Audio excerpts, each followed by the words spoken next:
नमस्कार, तुसी देख रहे हो वन इंडिया न्यूज़। मैं राजपाल सिंगला लेके हाजिर हाँ। अज की वड्डी खबर नज़दीक पैंदे पिंड अणदाणा विखे एक औरत की गलफाहे नाल हुई मौत।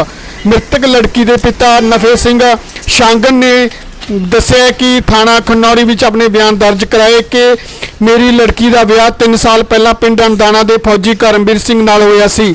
सहुरे परिवार दाज दहेज तो तंग परेशान करते सन, जिन्हां दी 2 दिन पहला फोन आया कि लड़की बीमार है तो कुछ देर बाद मौत होने की खबर मिली। जदों घर गए तो लड़की की लाश फर्श ते पई सी, गले विच निशान सन। सहुरे परिवार ने गला घोट के लड़की नूं मौत के घाट उतार दिता है, जिस संबंधी पुलिस ने मामला दर्ज करके 2 बंदियां नूं काबू कर लिया ते बाकियां दी भाल शुरू है।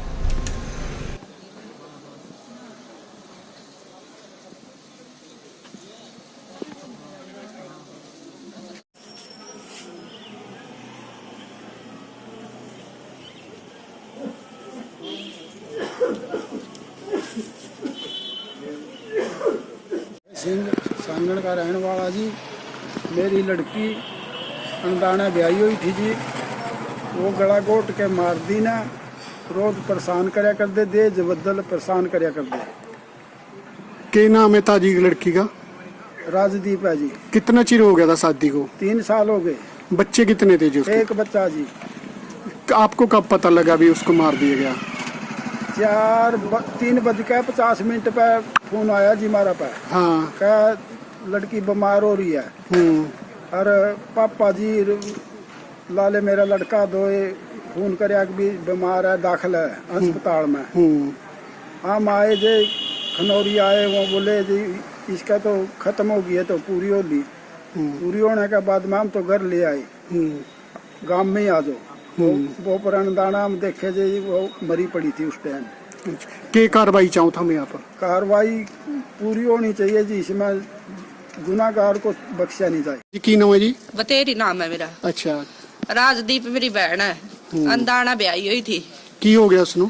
उसका गड़फाया दे अपने परिवार ने खत्म करी है जीवा। अच्छा। हाँ। क्यों करती कि देश का वारा में भी परिवार तंग करे करा था जी उसने। अच्छा। वो उसने सास ननद जेठ की बेटी जठानी वहाँ देख कर राजी नहीं थी जी। थोनू को तो पता लग गया? मैंने पिछली 10 तारीख ने मेरा लग गया जी की भाई दीप गला ज्यादा क्लेश करके प्रोना गया होया था उठा ब्याह में शादी में। एक कदों मारी गई है? ये मंगलवार कौन सा के दिन था चाचा? 19 तारीख दिन। चलो उस तो बाद मैं गई हूँ। हाँ। मैं अंदाना गई हूँ। अंदाना मैंने मेरी बोले भाई इसका तो अटैक हो गया, पहला चीका फोन गया कोरोना का। फिर क्या उन्होंने जी पूरी होली में काथड़ लेकर जा रहा इसने। तुसी की चाहने होना? मामनी चाहो जी हमारी बहन ने निसाफ मिला। 3 दिन हो गए मिट्टी में बिल्ली तोड़ लाग रही, अभी हमारी बहन ने निसाफ मिला है। आगा जाकर तो मिला ही तो नहीं मिला उसने। हाँ? मेरा नाम गुरनाम सिंह है। ये मेरे चाचे की लड़की थी राजदीप कौर। हमने 3 साल पहले इसकी शादी गांव अणदाना में करमवीर सिंह फौजी से की थी, लेकिन उसके थोड़े दिन बाद ही उसकी सास, उसका जेठ, उसकी जेठानी और उसकी जेठानी की लड़की उसको तंग परेशान करने लगे। लेकिन जब भी उसको तंग परेशान करते थे हम उसे अपने साथ गांव ले जाते थे। जब फौजी छुट्टी आता था तभी उसको हम वापसी भेजते थे। उसके बाद उसको लड़का हो गया, तब भी हमने उसकी डिलीवरी हमारे कैथल ही में ही करवाई थी। अब परसों की बात है, हमारे पास फोन आया कि आपकी लड़की बीमार है, लेकिन आधे घंटे बाद उन्होंने फोन किया कि आपकी लड़की तो इस दुनिया में नहीं रही। जब हमने जाके देखा, लड़की को फर्श पे लिटा रखा था उन्होंने, और जो उसका पति कह रहा है कि ये ने मेरे सामने ही फंदा लगाया है। जबकि कोई भी परिवार वाला अपनी परिवार के सदस्य को मरता नहीं देख सकता, लेकिन उन्होंने एक मनगढ़ंत कहानी बनाई। सच्चाई कुछ हो रही थी।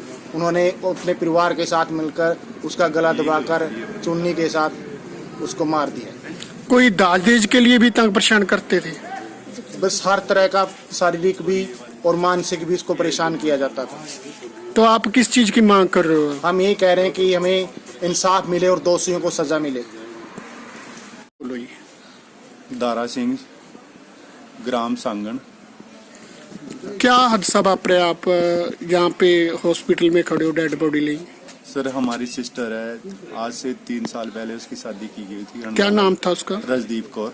अच्छा। अनदाना गांव में उसकी शादी की थी और लड़की की क्वालिफिकेशन एमसीए थी और बहुत अच्छी थी, पढ़ाई में भी बहुत होशियार थी।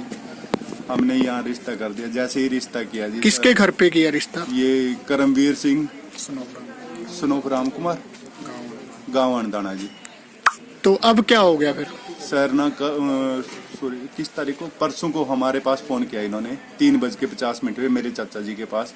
कह रहे वो बीमार है हॉस्पिटल में, आप आ जाओ। जैसे ही हम ना गांव सांगन से चले, हमारे को 20 मिनट लगे खनौरी आते आते।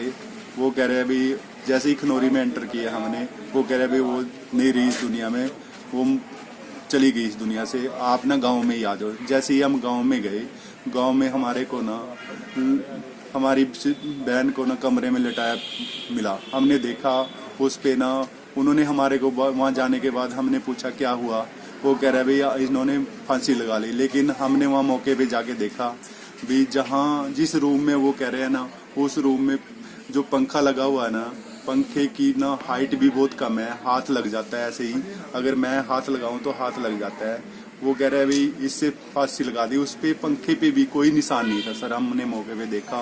और एक्चुअल उनका जो गर्दन पे ना निशान था, वो अगर नीचे की तरफ था, उसको गला घोट के मार दिया जी, हमने देखा। तो आप क्या मांग कर रहे हो इसके बारे में? सर हम ये चाहते हैं कि भी न्याय मिले हमारे को पूरा। आपने पुलिस को सूचित किया है? हाँ जी किया जी, बिल्कुल। ਦੋਸ਼ ਅੰਦਾਣੇ ਦੇ ਵਿੱਚ ਇੱਕ ਲੜਕੀ ਨੇ ਕਹਿੰਦੇ ਗਲ ਫਾਇਆ ਲਿਆ ਹੈ, ਕੀ ਕਹਿਣਾ ਚਾਹੁੰਦੇ ਹੋ ਤੁਸੀਂ ਇਹਦੇ ਬਾਰੇ? ਜਿਹੜਾ ਪਰਿਵਾਰ ਦਾ ਦੋਸ਼ ਹੈ ਜੀ, ਉਹਨਾਂ ਦੇ ਬਿਆਨਾਂ ਹੇਠ ਅਸੀਂ ਆਪਣੀ FIR ਰਜਿਸਟਰ ਕਰ ਲਈ, ਠੀਕ ਹੈ ਜੀ।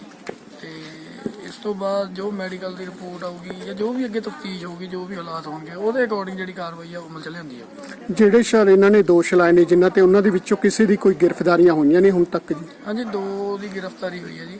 ਇੱਕ ਜਿਹੜੀ ਮ੍ਰਿਤਕ ਹੈ ਉਹਦੇ ਹਸਬੈਂਡ ਦੀ ਤੇ ਉਹਦੇ ਜੇਠ ਦੀ। ਬਾਕੀਆਂ ਦੀ ਜੀ? ਬਾਕੀਆਂ ਦੀ ਕਰ ਰਹੇ ਜੀ, ਨਾਲ ਨਾਲ ਹੋ ਜਾਏਗੀ।